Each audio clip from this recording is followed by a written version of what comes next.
Hi friends, welcome to Babu's Kitchen. இன்னைக்கு tomato rice எப்படி பண்ணுறதுன்னு பார்த்துடலாம்.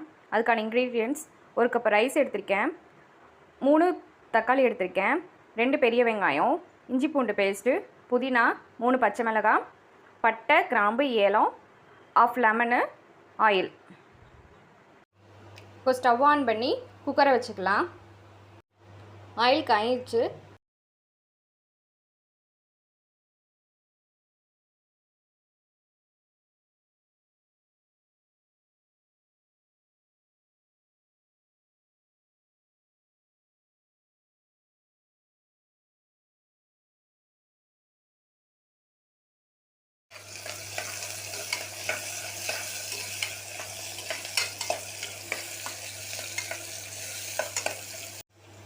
வெங்காயம் வதங்கிருச்சு, பச்சை மிளகாய் சேர்த்துக்கலாம். இஞ்சி பூண்டு சேர்த்துக்கலாம். நல்லா ஒரு தடவை கிண்டி விட்டுக்கோங்க.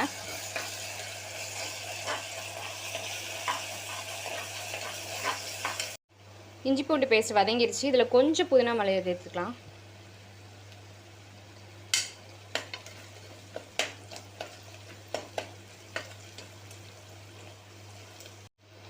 இதோட தக்காளியை சேர்த்து வதக்கலாம்.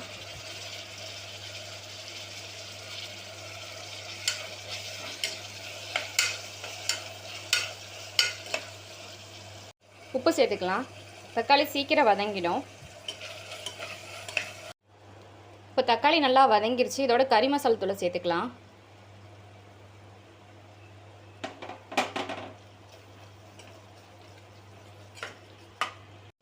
இப்போ பார்த்திங்கன்னா தக்காளி வெங்காயம் எல்லாம் நல்லா வதங்கிருச்சு. சைடெல்லாம் எண்ணெய் பிரிஞ்சு வருது. இப்போ தண்ணி ஆட் பண்ணி கொதிக்க விட்டுக்கலாம். நான் 1 கப் ரைஸ்க்கு 2 கப் தண்ணி எடுத்து வச்சுருக்கேன். இதை சேர்த்துக்கலாம்.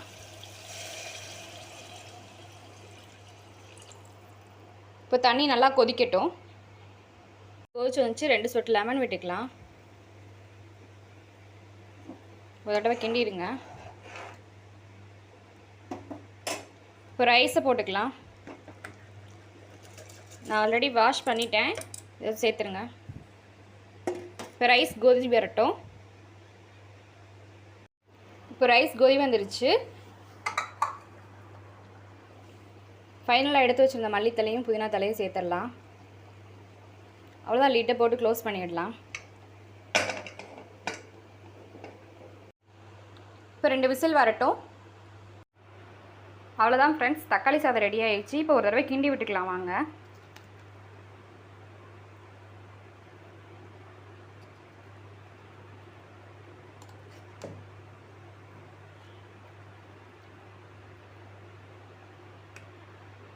சுட சுட தக்காளி சாதம் ரெடி.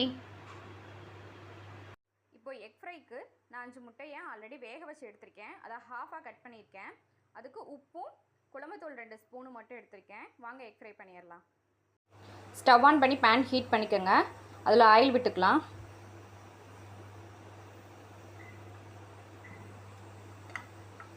ஆயில் காயட்டும். ஆயில் நல்லா காஞ்சிருச்சு. இப்போது உப்பையும் மசாலா தூளையும் சேர்த்துக்கலாம்.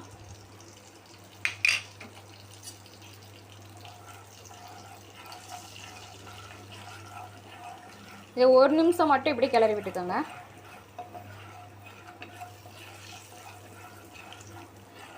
போதும்.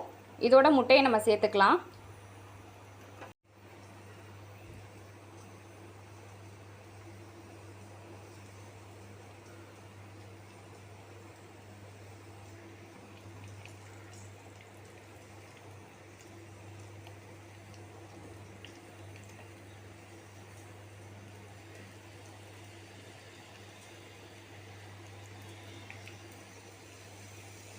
இது இப்படியே 1 நிமிஷத்துக்கு அப்படியே இருக்கட்டும்.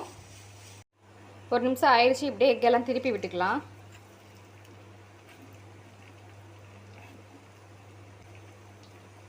இப்போ இதில் இருக்க மசாலா அதில் படுற மாதிரி ஊற்றி விட்டுக்கோங்க.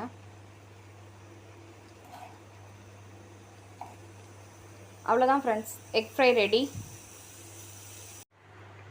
இப்போது ரைத்தாக்கு ரெடி பண்ணிடலாம் வாங்க. நான் 2 பெரிய வெங்காயத்தை கட் பண்ணி வச்சுருக்கேன், 3/4 கப் தயிர், 1 ஸ்பூன் சீனி, உப்பு. இப்போ இந்த ஆனியனில் சீனியும் உப்பையும் சேர்த்துக்கலாம். இதை நல்லா கையிலே பிணைஞ்சு விட்டுக்கோங்க.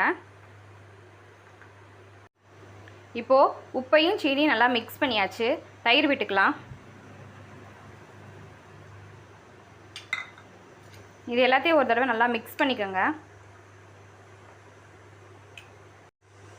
ரைத்தா ரெடி ஆயிடுச்சு. சீனி ஏன் சேர்க்குறோம் அப்படின்னா ஒரு நல்ல ஸ்வீட்னஸோட புளிப்போட தயிர் நல்லா இருக்கும். அதுக்காகத்தான். சீக்கிரம் செரிச்சிடும் கூட.